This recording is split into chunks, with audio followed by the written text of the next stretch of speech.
All right, guys. So today I'm going to be chatting with Matthew Quinn from Bluff City, Tennessee. Matthew's a three-time gauntlet participant and three-time 24-hour finisher, and has finished quite a few Spartan Hurricane heats, just to name a few races he's done. He's got a background in logistics and software engineering and is a U.S. Army veteran. Matthew has a great story about his journey through OCR, and I really wanted to get him on and share this with you today. I think it's really going to resonate for a lot of you out there. So Matthew, welcome. Thanks for joining me. Hey, Mike, thanks for having me. I really do appreciate the opportunity you give me here to kind of tell my story and share with other people, where I've came from and where I'm going. Yeah, I think it's going to be great for us to chat about this and let others know about kind of where you started, where you are now, and everything in between.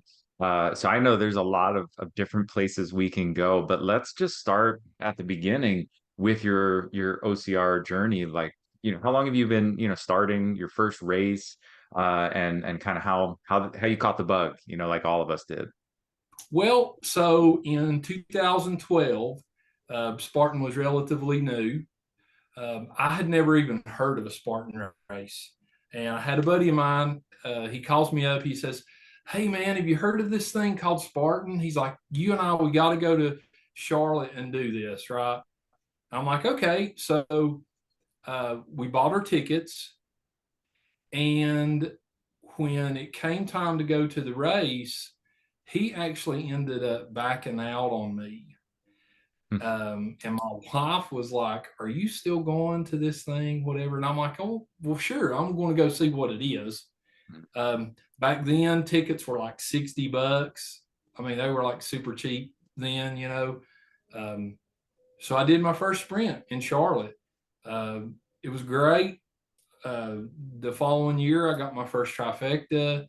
And like everybody, it came, one right after the other and the other.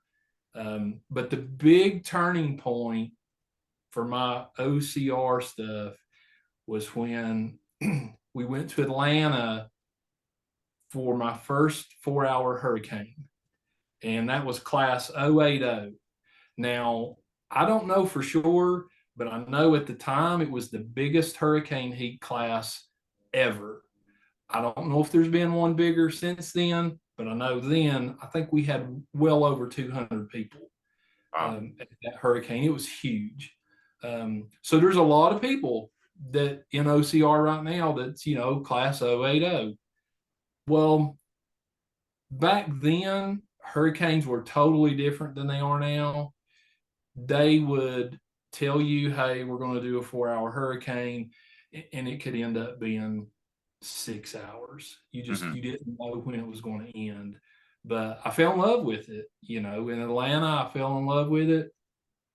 But I'll tell you what happened right there. Um, I got a little bit of an ego, because I was like, "Oh man, I can do this. This is, nothing can stop me." Well, a couple months later, we went to Nashville and I did a 12-hour hurricane.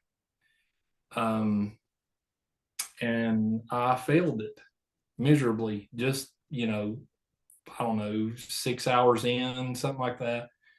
Um, had some equipment issues. I think some of it was excuses, maybe a little bit. I feel like I could have probably pushed a little bit harder than I did. Um, I really feel like in these races, especially the endurance stuff, your mind is going to give up way before your body. Hmm. Like you can push through a lot of things, but when you get it in your head that this hurts too much, I want it over, my feet hurt, my back hurts, I'm hungry, I don't have enough water, you make excuses.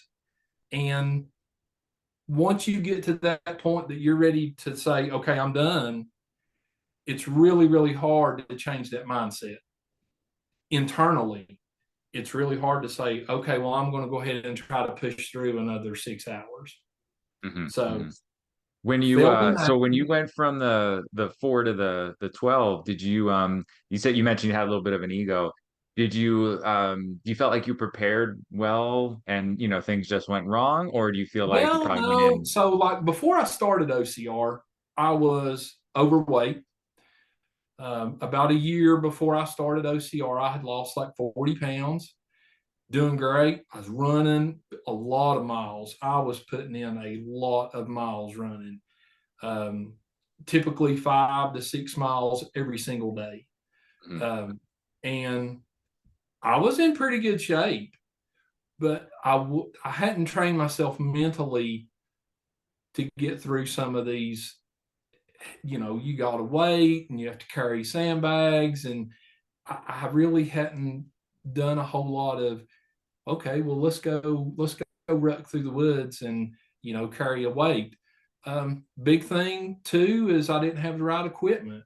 I tried to buy some of these little cheap packs that people buy. I'll get a $30 pack, and if you're going to do the endurance stuff, whether it's death race or gauntlet or a 12-hour, 24-hour, the big advice that I have on that is get good equipment, Mhm. especially if you feel like you're going to continue on and do more of.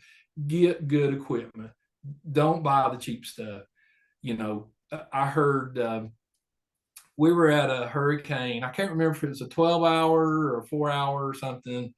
Um, it may have been at the Gauntlet, but Matt Waller, if you know him, Matt Waller, he was like, who's showing up with a headlamp that's not waterproof?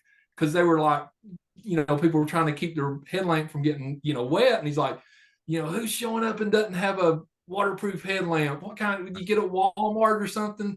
Mhm. So, you know, invest in the good gear, especially if you're going to keep going. But yeah, I had a little bit of an ego, thinking that I was kind of untouchable because I had Mhm. done a lot of races and I'd been in Spartan, several years. And I thought, man, I've done, I've went to, I've done the ultras and all this. And so, but a Spartan race, and I can't stress this enough. A Spartan race is nothing like a hurricane. Mhm. It's not.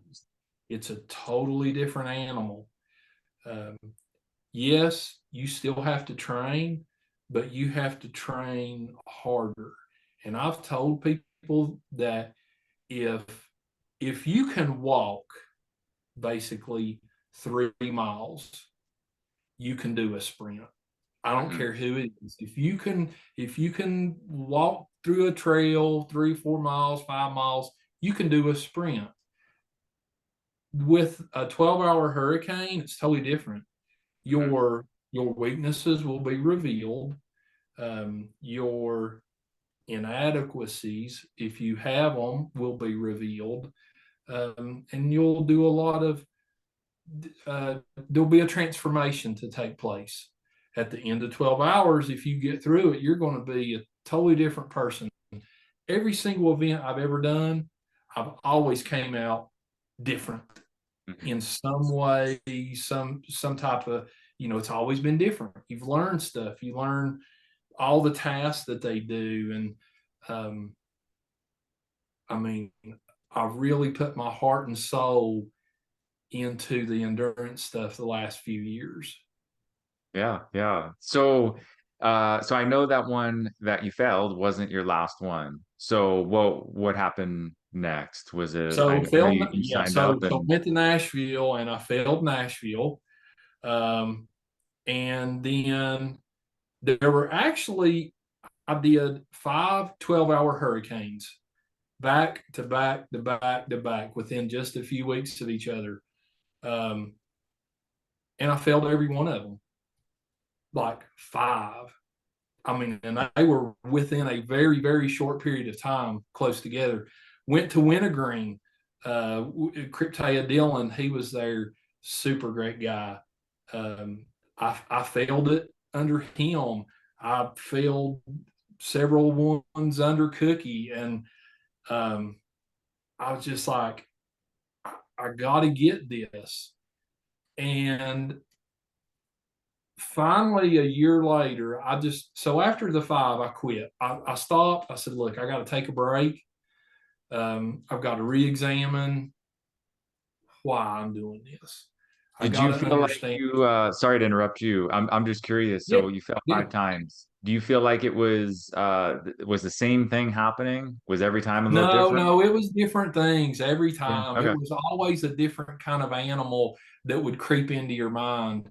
Um, Nashville was, my pack was messing up and I had equipment problems, and I thought, well, I can't get through this with a busted pack, and that. And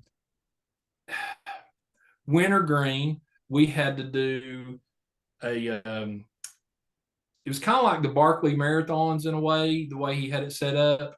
We was going out onto the course, finding pages out of a book, and the only thing we had was azimuth, and we had to do like the ranger beads, figure out distance, and go collect. Well, my compass, I clipped it in my belt, in my waist belt on my pack. Well, the buckle broke, and I didn't know it. And so my compass was lost. And I'm like, where the crap's my compass? I don't even know where I'm going now. Mm. Yeah. So, it's just little things like that. You lose a Yeah. compass and you're out, because not that I couldn't physically do it. It's just, okay, well, now I don't have the equipment to do it. Mm. Uh, and, back then, when, and that was roughly around 2016. Mhm. And so back then, in those days, in the early days of 12-hour hurricanes, um, if you missed the time hack, or something happened during the event, they just said, "Okay, well, see you later. Go home. Take your Mm. toys and leave." Yeah. Now it's a little different. It's based on a point system. You can kind of be horrible at one thing and super good at something else, and still have enough points to get through the event. Hmm. Um, and it's really great. I do think that's good, because you know I don't feel like that everybody's going to be a superstar at everything they throw at you. Hmm. Um, and so I really like the way they've got it set up. Um, I went to Spartanburg though in 2000, the very end of 2017, and I finished my first 12-hour. Okay, well, when that happened, literally like a switch flipped in my brain. Like, okay, well, I can do this.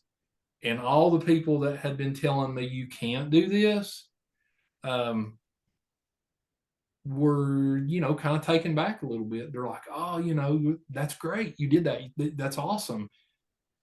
And since then, I've done, I mean, I really honestly cannot tell you how many hurricanes I've done since then.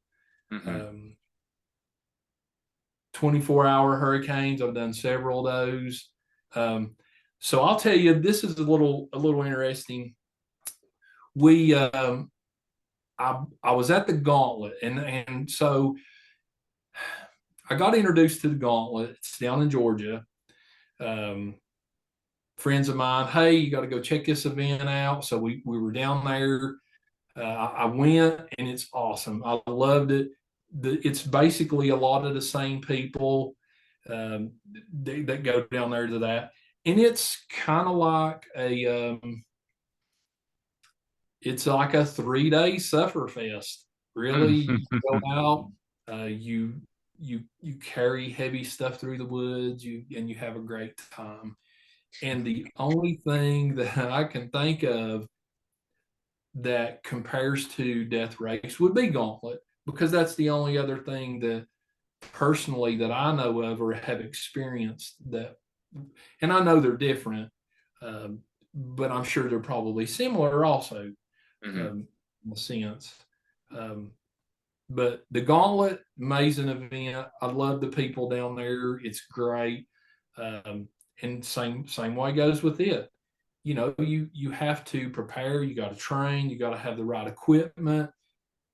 Don't get cheap on the equipment. I've told everybody that, get good packs, get good equipment, stuff that's going to, you're going to drag through the mud or through the river. Um, but yeah, and so we did and so anyways, the gauntlet 2 years ago, I busted my rotator cuff. Mm. We were having to do we were doing wall sits, and we were holding our pack over our head, and we had to do it for like 2 minutes. Well, we were already, a day in, and I dropped my pack, and I'm like, I got to get this. And so I throw my pack up really hard. And when I did, I felt it. Mm-hmm. I felt it. I knew I'd busted something. And so 6, 7 months later, I get scheduled for surgery. But I had already signed up for um, a 24-hour hurricane down in Atlanta. And I asked the doctor, I was like, hey, man, I'm like, I've got a busted rotator. What am I going to do? He's like, oh, no. He's like, if you tear it up more, we're going to fix it. But you're going to have a year of recovery after that. So I'm like, okay. So I get to the 24-hour, and we have to do a yoke carry. Um, if you're familiar with that, we had to take a 2x4, an 8-foot 2x4.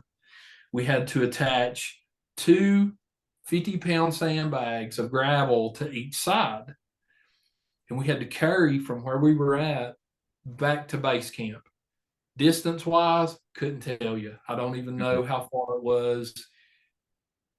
It seemed like forever. It may have only been a mile, maybe. Uh, so I went and told Craig Daniel, he was our cryptaya at the time. I told Craig, I said, hey man, I can't lift. There's no way. And Matt Snyder, he was there, he was assisting Craig, and he was like, you got to do this, man. You got to do this. So I told the guys, I said, well, you all are going to have to help. Somebody's going to have to help put this on my shoulders. So I had some of the other guys that were there, my friends. They put this 2x4 on my back with these big, huge sandbags, and I took off. Now, I was only holding it with one arm because I couldn't get my other arm up there. So I'm holding it with one arm. My arm's going numb. I'm passing people. I'm just thinking I need a break. I need a rest. But at that moment, I knew if I took a break or I rested or I set it down, then I was done. The event was over for me because then I couldn't pick it back up. Yeah. So I was in a situation where I wasn't given, there was only two choices. Either I go on or quit. That was the only, because if I had rested, then I would have never been able to pick it back up. So, there it would be. Well, I get back to base camp, and there's only two other people in base camp. Now, I'm super hyper focused on me. I'm not really concerned about nobody else and what they're doing. But I get back to base camp, and a couple of my buddies, Jack and Ryan, they were there, and they were like, who is that? Because we're coming back out of the woods, and they're like, who is that? And they're like, oh my God, that's old Quinn. And they're like freaking out. And here I am, nobody is in camp, and I'm like, so where's everybody at? And they're like, dude, you're like the third person in. And I'm like, no, what? They're like, oh yeah, you're the third guy in. So that right there solidified one thing for me. I was ready to say I'm done. I was ready to say this is it. I have an injury. I can't go on. But I figured out a way to get it done, even though I had an injury, without further injuring myself. And I'm not saying that anybody should if you're hurt going out and doing events. I'm not saying that, but my thing is our bodies are made to withstand a whole lot more than our mind allows us for. Yeah. And so when times get really bad and sucky, then your mind's going to be like, well, I'm done. But your Yeah. body's like, I can go on a little farther. Hmm. So I'm curious, do you feel so you had failed before all this, those five events. Do Yes. you feel if say that was your first one, or maybe you didn't fail those ones, you would have had the same outcome, or do you feel like you'd be more likely to just say, no, I don't think I'm gonna do this? So do you think you had to go through that kind of tough? No, I think I had to go through that. I think I Yeah. had to go through that mental change of to I had to fail to grow. Had to. Hmm. Um, and I still feel that way. I still feel that um, whether if I went and done a 12-hour hurricane tomorrow, if there's still something left for me to learn, then I feel like that it's sort of kind of meant for me to not get through it if there's a lesson in it. Yeah. Um, so and like coming up this summer, uh, obviously my why for doing all this, the death race and all this, you know, when I go up this summer for the death race, um, I don't want to go into it with the thoughts of, man, there's no way. I don't want to, you know what I'm saying? I don't want Mhm. to defeat myself before I start, but I also want to be very realistic of, okay, well, I need to train hard. I need to be very focused on the task at hand. And whether the death race presents whatever, whether it's 4 hours in, whether it's 2 hours or 12 or 24 or however, the thing is, I want to see what I can really do. And I feel like that's been my progression through the years is all of these things that I thought that I couldn't do. Um, turns out, some of the things I can do. Um, it's I try to be humble about it. I try to be very. I don't want to get what's the word? I don't want to get too big for my britches. How about that? Yeah, yeah, yeah, yeah. Right. No, and I mean, I think a lot can be learned from this, where we really don't know what we can do until we try. And even when you fail, all that means is the person you are right now wasn't ready. That doesn't mean you can't become that person, right? I know with, we have two kids, and they fail all the time, right? Because they're just trying new stuff they've never done before, and sometimes they get down, and you hate to see it, right? We're like, I can't do this, and it's like, well, Yep. do you want to do this? Because if you want to do it, it's okay. Like you have plenty of time to figure this out and learn, and if they want to do it, they'll get out there and get back up and keep going. And it's we see kids do it all the time, but as we get old, I think we lose a little bit of that, where it's like we don't even get to the point where we try, right? We're just like, no, not going to do it. Yep. You're right. And something else. One of the big things that with the hurricanes and all the events I've been in, one of the big points is integrity. There were times during those events, the ones that I failed, and even ones that I've succeeded in. There were times in those events that I could have cheated. Mm-hmm. You know, you're out in the woods, you're alone, nobody sees you. There are plenty of opportunities to cheat. There's plenty of opportunities to cut trails. Um, we were at one of our 24-hour events. I saw somebody cheating, and it kind of irritated me a little bit because I knew that I was putting in the work, but they weren't. And I Mm-hmm. wasn't going to play that, well, that's not fair card because, that's on them. Mm-hmm. At the end of the day, when I went home, I knew that, okay, well, I was true to myself. I was true to the integrity of the event.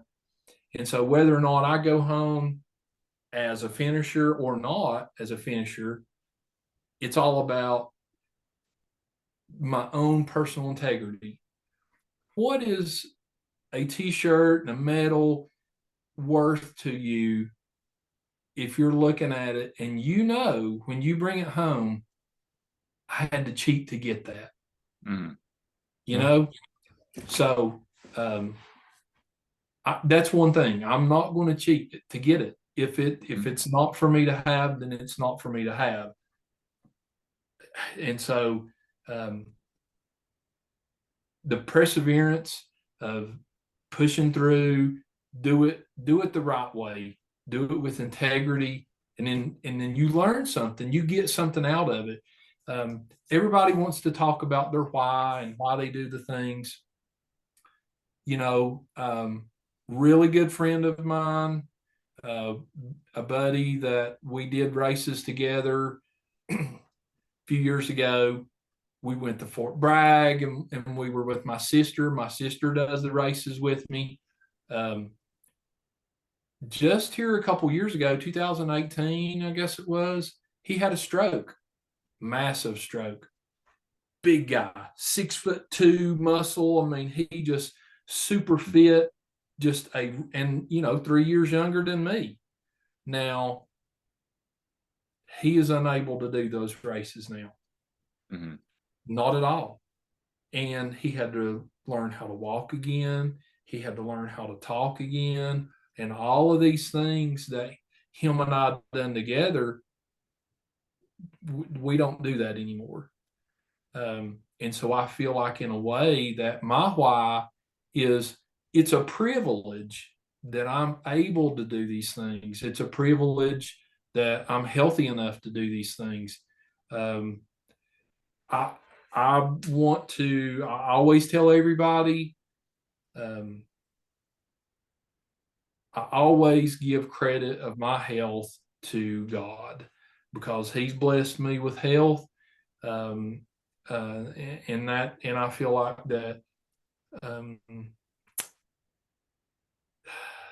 I feel like I'm doing God a service by taking care of my body, Mm-hmm. if that makes sense. Yeah. Um, but the why, people ask about the why. It's because it's the old adage, why do you climb the mountain? Well, because it's there. And so, Mm-hmm. and that's kind of the thing with me coming up this summer with the death race. Why do I want to go to the death race? I want to try. Now, if I come home after being there 2 hours, then that's what happens. I'm not going to cry. I'm not going to, pity myself about it. But I'm going to go into it with an open mind, go into it with, feel like that I want to train. You're never going to be ready for everything they're going to throw at you. They're Mm-hmm. always going to come up with something. And, Mm-hmm. and, and it's always something new. And you're like, where do you guys come up with this stuff? So, um, and it's an endurance family that I've grown to love. The people that I share these events with, that's the big thing. It's a family, it's a community. These are my friends.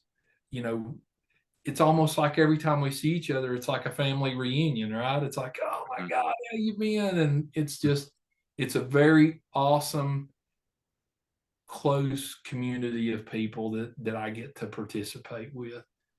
That's So, awesome. so that's Yeah. that's a lot of the why. Yeah, yeah. So, obviously with something like the death race and really all these races, a lot of preparation has to go in there. And you kind of mentioned you don't know what's going to be thrown at you. Is there anything, like, obviously you don't want to think negatively, but you have to plan for Right. everything. Is there anything that you feel like if this happens, there's a good chance I'm going to have to drop out? Do you try and plan ahead a little bit like that to see just to cover your bases? Yes. Pencil rolls. No, I'm just kidding. Oh, I mean, I'm not joking about it because we were in the gauntlet. I guess it was 2 years ago. We'd been up all night and we're nasty. And, I had changed out my socks and my shoes and I had a fresh set. And then all of a sudden we go down to the river and it's like back in the water. And I'm like, Hmm. I just put on dry shoes Yeah. and it's like, oh, now we're going to do pencil rolls.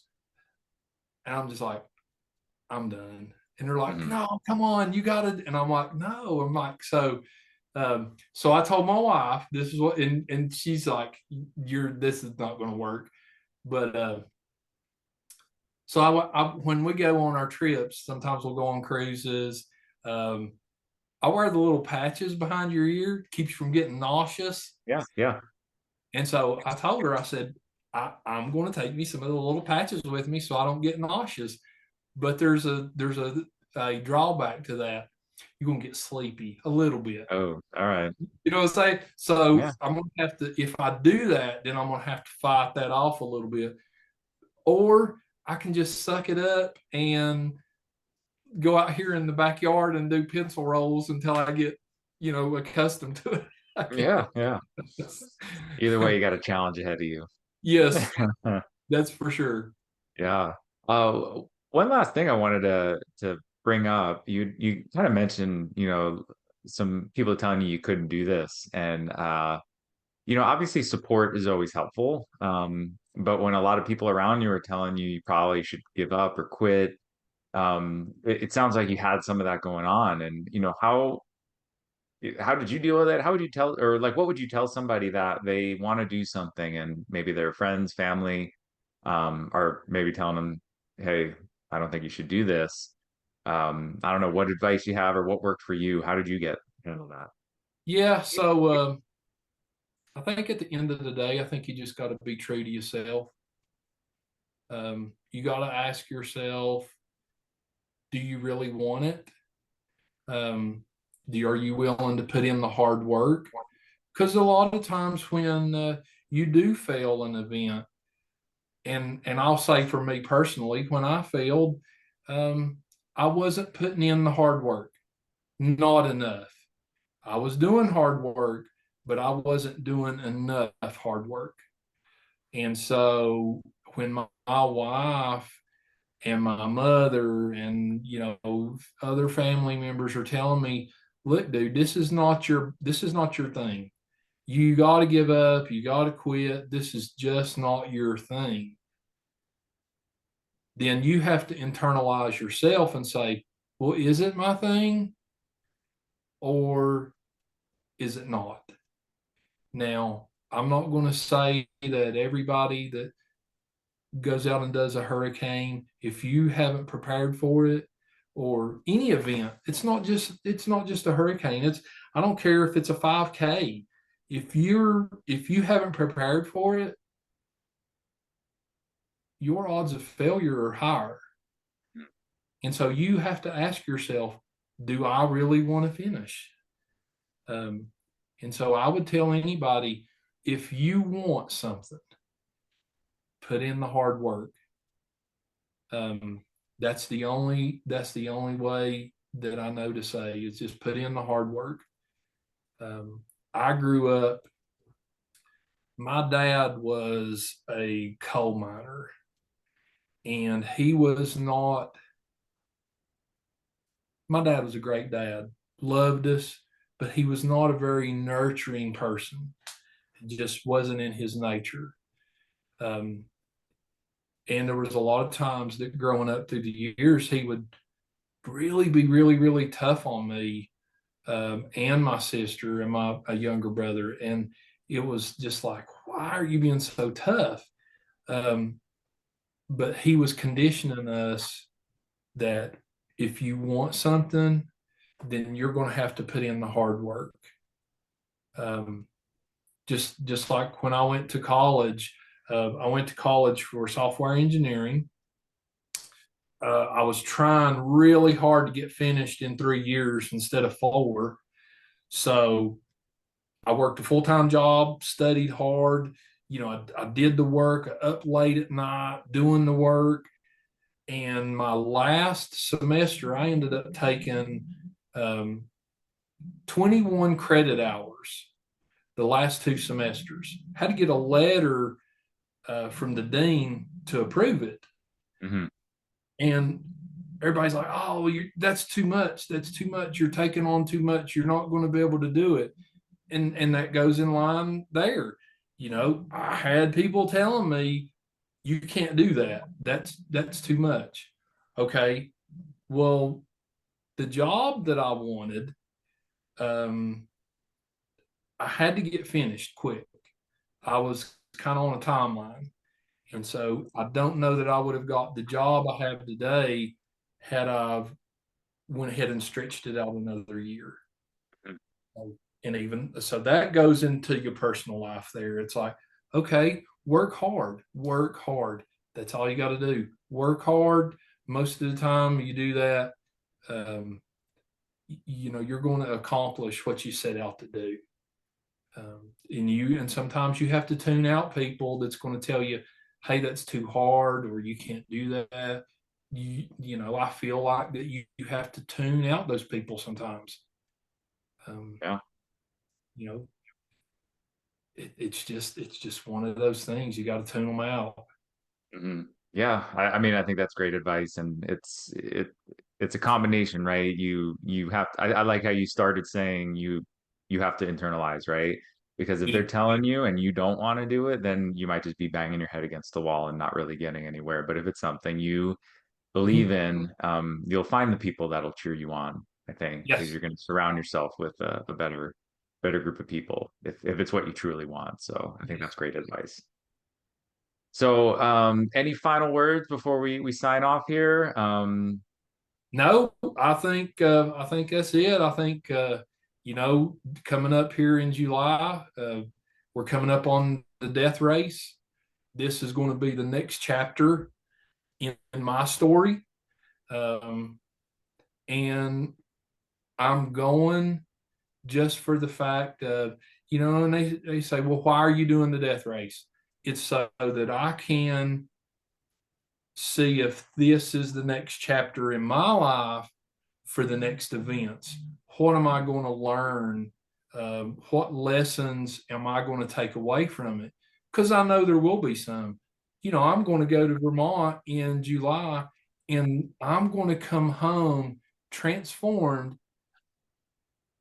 in some different way. I don't know what that is going to be yet, but I will come home transformed differently. So I'm kind of looking forward to that growth. That's what I'm looking for. More growth. Awesome, awesome. Well, thanks so much for sharing your story today. If anyone listening has questions for you or just wants to maybe follow your journey, do you have any place they can go check you out? Yeah, so you can, look me up on Facebook, Matthew O'Quinn. My, my pretty little face is on there so everybody can see. um, so I have Facebook's usually about the only thing I really, social media wise. Okay. Uh, I do have a blog that I haven't wrote in a while. The the Spartan athlete, I can uh, I have that, but mostly Facebook. Okay, cool. People. I'm not on the social media thing. I'm like, if people send me friend requests, Spartan stuff, hey, I'm all about it. So Awesome. All right. Well, I can put a link in the show notes with your Facebook stuff so these people can follow you. And just yeah, want to wish you the best of luck in the race coming up this summer, and you'll definitely have yeah, to keep me updated how it goes.